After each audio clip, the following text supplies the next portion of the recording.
Alright guys, so getting right into the video, we're going to talk the S22, the entire lineup's pricing, and what I think Samsung could have did just a little bit differently. Now, let me preface this by saying I am in no way bashing Samsung or anything like that. I think that these devices are going to be great, or whatever the case may be, especially that S22 Ultra. I'm pretty sure that that will be a contender for phone of the year. Normally is, we already know that. But I think Samsung just went a little bit this way with pricing when they should have went that way, right? So getting right into it, it's not that I inherently have a problem with, the base cost, right? A lot of people are just saying, it's way too much, it's way too much, it's way too much. And don't get me wrong, phone prices are going up, chip shortage, all of that good stuff is kind of components to why it's going up. Do I miss the time when phones were cheaper? Obviously, 100% I do. Those times are long gone. But I don't have a problem with them pricing it at that $1,300 for the S22 Ultra. Speaking of prices, normal S22, $899 I want to say. The Plus model, $1099. Ultra, $1299. It's kind of what we're hearing. Again, all leaks. I know I'm kind of all over the place, but those are the leaks. Let's go ahead and get, like I said, back into it. So talking about the S22 Ultra kind of specifically. So I don't have a problem with Samsung doing, $1,300 for that base model. One, because no one in their right mind, unless you're just balling, which if you are, much respect to you, no one should be paying that amount. Not when Samsung offers great deals with trade-ins, carrier incentives, or you can literally wait like a week or two and you'll see these devices go on some type of sale, sometimes for hundreds of dollars less. So I don't think that you should be buying one at retail. But again, my issue with the S22 pricing is not with just the flat amount of how much it costs. My issue is that you're paying an additional $100 per the leaks and rumors, and you're getting the same and less, especially from that S22 Ultra model. Now, look at it from this perspective. When the S21 Ultra came out last year, in terms of like the specifications readout is pretty much the exact same as the S22 Ultra, except when it comes to the RAM. Now, I'm not going to be the one to say you need 16 or 32 gigabytes of RAM to make a phone run smooth. You absolutely don't. 8 gigabytes of RAM is going to run just fine on this device. But what it comes to for me is just a matter of principle.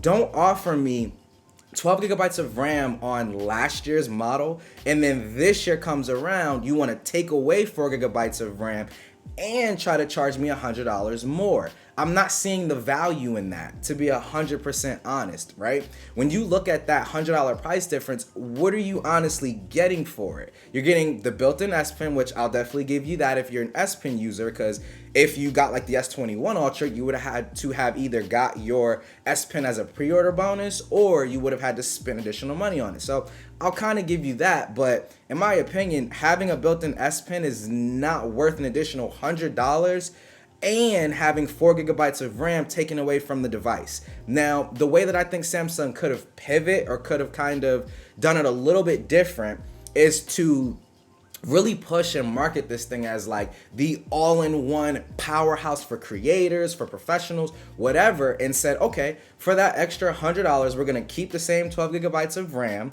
we're going to build in the S Pen, and we're going to double your storage to 256 gigabytes. Now, we've seen Samsung base models come in at 256 gigabytes in the past. We saw the Fold 3, 256. Well, the entire Fold line, if I'm not mistaken, was 256 starting out, right? And I want to say even a couple Note devices started out at 256. So Samsung can definitely do it. It's just a matter of them trying to save money and kind of cut costs wherever. But there's certain things when you want to be a pro-consumer brand or kind of like the anti-Apple that you can take an L on. Samsung could have 100% took an L on those 4 gigabytes of RAM and doubled your storage. Normally they only charge like about $50 or $100 to double your storage anyway.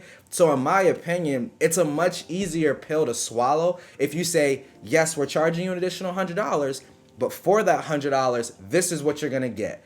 Built-in S Pen.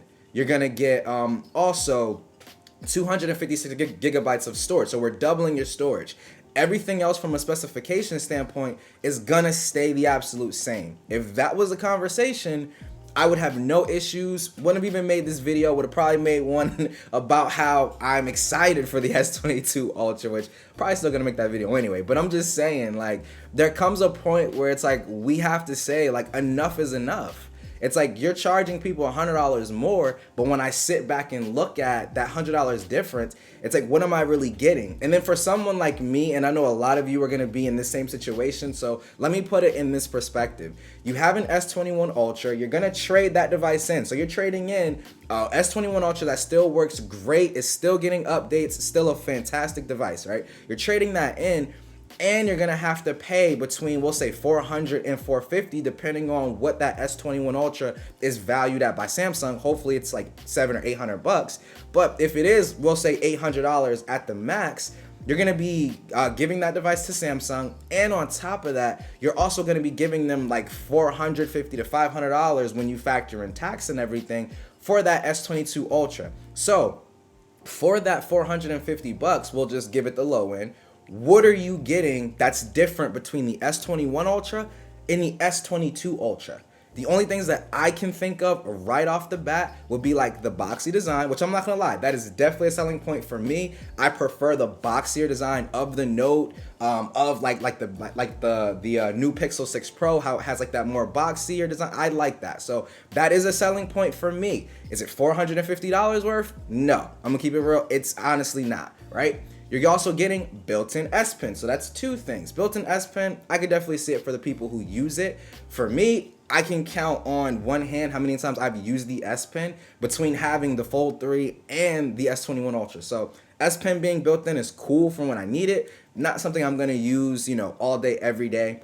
And then, like I said, the third thing you're looking at is just slightly better cameras. I want to say that they have some brand new camera hardware that's supposed to help in terms of image quality. It's not really like changing the sensor. So you're getting like the same megapixel count, pretty much the same sensors, all that stuff. A lot of the focus is going to be on, you know, the software side and the AI side, trying to improve the photo and video output, which I'm excited for that, right? But those three things combined, in my opinion, are not worth $450 to $500. So you might see a lot of tweets from me where I'm kind of like, I'm undecided or I'm not really sure what I'm gonna do.